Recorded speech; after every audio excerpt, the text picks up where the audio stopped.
Hey there, everybody. This is Gary from Constricted and Addicted. 2022 is on the horizon. We are ending 2021, and I hope you've had a great year. For me, it's been a pretty challenging year. And, I just wanted to kind of recap some things that have taken place that have gotten us to where we are right now. We've had some addition of some great animals into my collection this year, which is this video is going to kind of go back through all the purchases that I've made for 2021 and the boa constrictors and the other snakes that I've added to my collection, plus the fact that we went through a fire. My wife almost lost her job. She ended up in a terrible accident. Our tegu passed away. So it's been a pretty challenging year, but all in all, when I take a look back at all of the other things that have happened, and it really has turned out to be a pretty good year, all things considered. So what I want to do with this video is just kind of take a look back through the animals that I've purchased in 2021, share them with you, give you a quick update, and let's get this video rolling.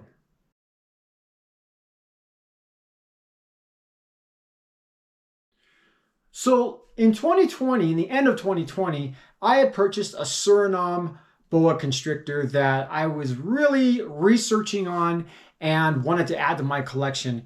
And in doing so, after I bought my Suriname, I really got attached to the boa constrictor, the true red tail, and I wanted to add a BCC to the collection. One of the things that I was coming across in looking for a BCC is that I couldn't find anything captive bred. Everything had been imported, and the price difference between the Suriname and the Guyana was just substantial. For instance, a Guyana was going for $300, where a Suriname was going for $800. And I had posted some information online, or actually I was looking for some information online about why was the Guyana so much less in price than the Suriname. And I had found out that most Guyanas were wild caught. So I waited, and in March of 2021, I had found from Off-Center Reptiles this beautiful Guyana captive bred that Michael had produced, and I just definitely wanted to add this guy to my collection. He's been a great addition, something that, he's very much like my Suriname in the sense of personality and inquisitiveness. This guy is really easy to handle. He loves to be out when he's out. He's just a beautiful, beautiful boa constrictor. I love him to death. I'm really glad that I went ahead and made the decision to add the Guyana to my collection.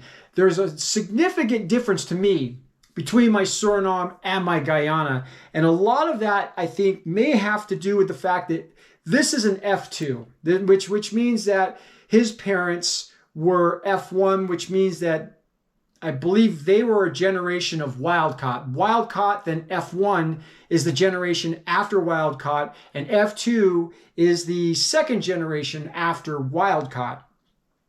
His coloration patterns, to me, are definitely more dirty. You could say there's a lot more speckling going on with this Guyana if you compared it to my Suriname. The other thing is that he is a lot more purple than my Suriname is. But there are times when he gets into this pink phase, and he is just as pink as my my Suriname gets. So for all intent and purposes, I really loved, what attracted me was the tail, of course, of this Guyana. It's just a super, super bright, long tail, and he's got a great disposition. Love him to death. And this is Odin, my Guyana, that I purchased in March of 2021. He was born in September, I believe, of 2020.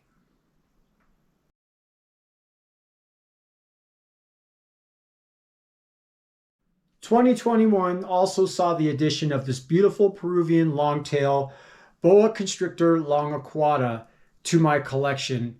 I'd seen a couple posted online, and again, it's where I go to your Instagram page. You follow me, I follow you, and I see what a beautiful animal you have, and I I want to add one to my collection.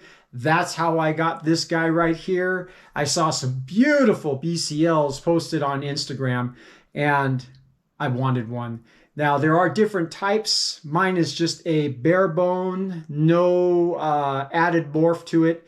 And what I mean by that is that sometimes I believe in the wild they can have morphs or genes, extra genes like possibly an anery, where that's not what this guy has.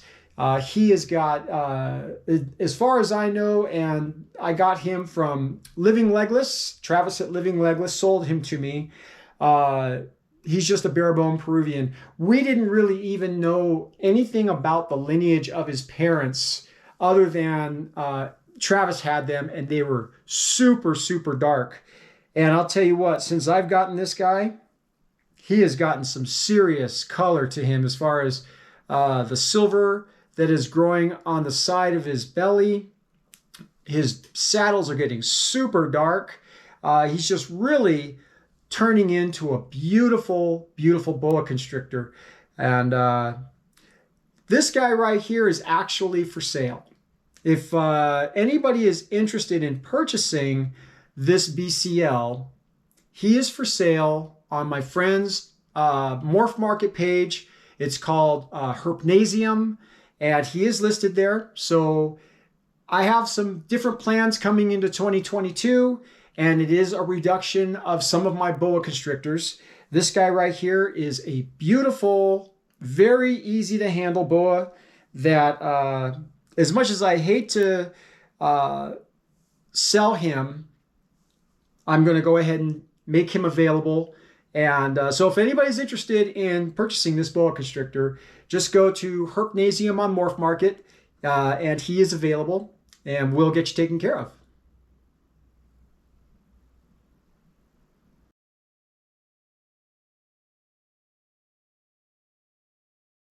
In May of 2021, I decided to finally pull the trigger and purchase an Argentine boa constrictor. I had been fascinated by the Argentine boa constrictor for some time. I, again, saw some people posting them. I've got a friend that has one, and I really am intrigued and fascinated by the simple yet very scattered patterning of the Argentine boa constrictor. Now, when I first started looking at these guys, they were $500-600, and I had purchased this one from Craig Terry at Indian River Constrictors. The prices had jumped up to almost $1,000. So when I bought him, he was in that price range, and he to me is just worth every penny that I spent on him. He's just an amazing boa constrictor that to me, he's like a big lap snake. He just kind of likes to like hang out. He's not really a very movie snake, although right now he's moving pretty good. I remember when I got him, he was quite hissy, but rightfully so. He'd done a plane ride to Stockton, California from Florida, so he was a little irritated when he showed up. I couldn't put my finger under his chin before. He's really calmed and settled down, and absolutely one of the favorites that I have in my collection. This guy is just really docile, really lazy, I guess you would say. But in my sense, he's just one of my favorites as far as just to hold and to look at. Love to take photos of this guy. It seems to me that whenever I post photos on my Instagram with my Argentine, they absolutely get the most attention. So he's not going anywhere. This guy right here is staying in my collection. He's absolutely one of my favorites. And this is Artemis, my Argentine BCO.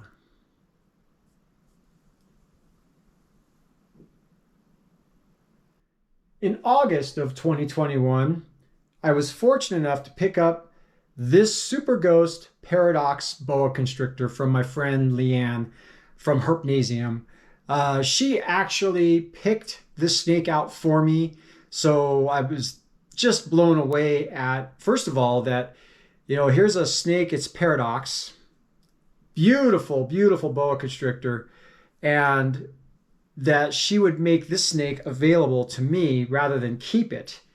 So I'm extremely, extremely blessed and happy with this guy right here. Very, very curious animal. Um, I got to spend more time with him because he's just one of those guys that I pull out sometimes for videos, and I actually do spend a little bit of time with, but probably not as much as, say, the Argentine or the BCCs. But again, so I'm reducing my collection down, and what that's going to allow me to do is to spend more time with some of these boa constrictors that I don't spend a whole lot of time with. This one right here is staying in my collection. He's got a lot of sentimental value to me, and one of the things that I really like about him is that this paradox that's taking place is it's like happening all over his body. It's not just happening on his tail. And when I first got him, he's a gripper. He likes to hold on. But when I first got him, it was really centered to his tail. See if I can unwrap it here. And it's really started to speckle all over his body now. So I am really excited to see what this guy looks like when he's 3, 4, 5 years old, and where this paradox is going to go. So this is Aries. This is my super ghost. I don't see a whole lot of ghosts in people's collections, and that's another reason why I really want to hang on to him. He's just kind of a unique snake. The hypo gene with the ghost, it really takes away all of the saddle markings. I mean, you can see them and they're there, but when you add that paradox in there, that is just something spectacular to me. So this is Aries, my super ghost. Born June 2021, acquired in August of 2021.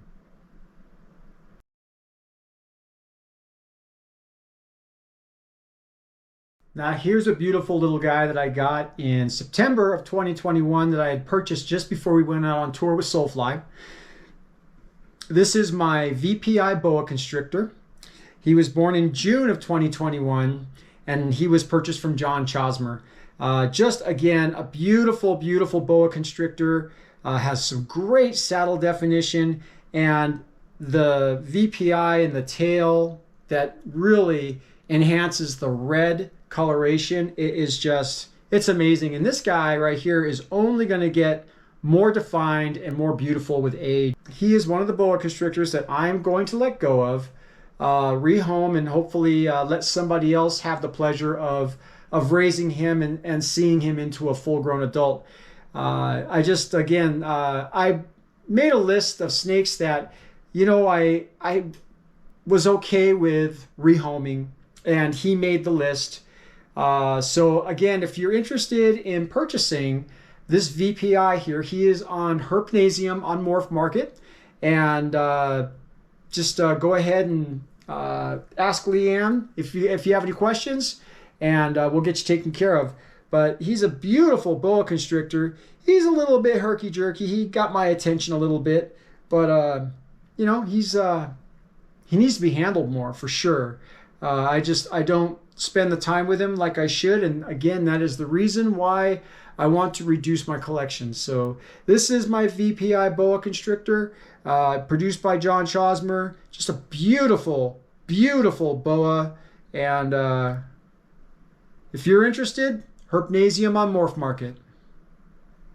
And as if you didn't see it coming, September of 2021 also brought this beautiful little girl into my life that I was deathly afraid of when I unboxed her. So she was a lot larger than I thought when I unboxed her, and boy, did she fly out of my hands. So I did a lot of research on YouTube about how to tame down a reticulated python, and I followed all the instructions that everybody said, and it seemed like every video that I watched said the same thing over and over and over. And I just did it. I geared up with a large jacket and gloves. She struck at me. She bit my finger. She struck at air. She struck at my wife. And this girl now she's just amazing.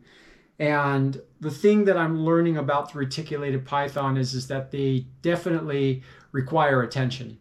not just in handling them, but they're very interactive and they're very smart. You can almost see them thinking when you have them out, like what their next move is. We went from a snake that was very scared of me, I was very scared of it, to now we're really gaining trust in each other, where she starts moving around on me. This is typical, like right here, what she's doing. I pull her out and she's just very motionless for about the first 5 minutes. And then she starts to move around. Those tongue flicks get super long and she starts to cruise around and she'll use me as the jungle gym. And I can, just like I say, I could see that she's calmed down. She's more trustworthy of me. She's not as afraid of me as she was. There's really no more herky-jerky movements with her. She, I think, has found a safe place with me, and I'm finding that safe place with her.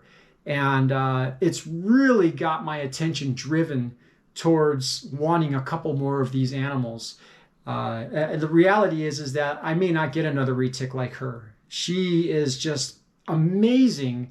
And what I've had to walk through and work with to get to the relationship that we have now is super meaningful. It's like no other relationship with any other animal that I have.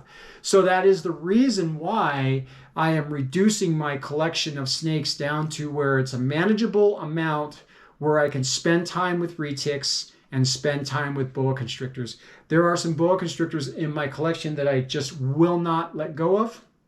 And I want to make sure that I have enough time in my for me to go and spend time with the retics as well. I've actually purchased a 25% super dwarf from Weldon Barker, and I'm purchasing another super dwarf retic from Chris over at New Shed Surface. And I'm just really super happy with the way this has all turned out.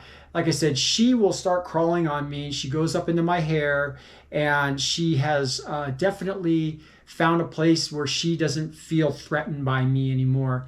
And the other thing is that she'll like crawl on me and then she'll just stop. And she'll hold on to my, she'll rest her head right under my chin, or she'll rest her head on my shoulders. And it's just beautiful. I am super, super pleased with this. So once again, this is the reason why I want to really reduce the collection down so that I can divert my attention to retics and the boa constrictors as well. And the boas that I'm going to hold on to are the ones that really have been in my collection for a long time, and the ones that really I have a good relationship with. So like I said, if you're interested in any of the boa constrictors that I have for sale, if you go over to Herpnasium on Morph Market, you will see where my boa constrictors are listed, and you can absolutely ask questions about them. You can talk to the owner of Herpnasium, who is Leanne. She'll get you hooked up. We'll get all your questions answered. And as it's really cold here in California right now, we're not going to ship anything out. But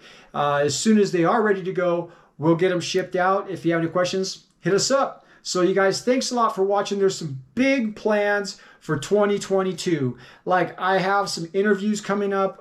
We got the All Canadian Reptile Girl, which that video will premiere next week. I've got some other great people in line with interviews, so we're going to do that once a month. We're going to interview some people, get to know them, share them with you, this hobby takes all of us as far as I'm concerned. We're all in this together. What I like to do is I like to watch other people's channels, and when I like what I see, I want to share them with you. So you guys, thank you so much for watching. It is Christmas Eve right now. Hopefully I'll get this video up before tomorrow morning. And I just want to say I appreciate you. I appreciate all of my new subscribers and the people that are commenting and supporting my channel. I really, truly appreciate it. You guys have a Merry Christmas and great holiday season. We'll see you next time. Thanks. 2021 also brought in a couple of other snakes that I had purchased that I did not bring into the video. One of them was my IMG Motley, and the other one was a Moonglow that I had purchased earlier in the year, and I ended up rehoming them to my friend Leanne. She has those animals. I still have access to them, but the reality is that I really did start thinking about reducing my collection of boas a little while back. And is even before the retic.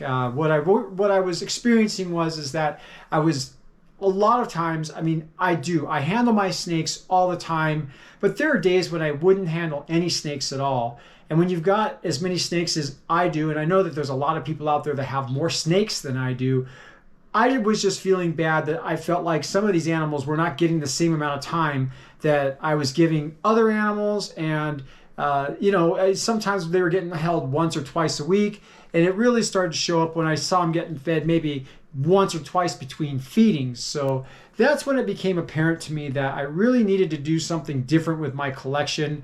Even though I had just purchased the IMG Motley, and I can say all day long that, oh, the snake hated my guts, I couldn't hold it. The reality was I didn't work with it. That's the reality of it. I didn't work with that animal long enough. And the Moonglow was an easier animal for me to say, okay, you're going to be rehomed, because they didn't have it for very long. So right now, the collection is going to be my Argentine, Max, Coconut, the Retics, the BCCs, and my Hog Island. This is the reason I really want to be able to divert my time evenly between all these animals. Since the decision of introducing now 3 retics into my collection, more than one occasion I have heard that the retics really do need to be handled more. They need interaction.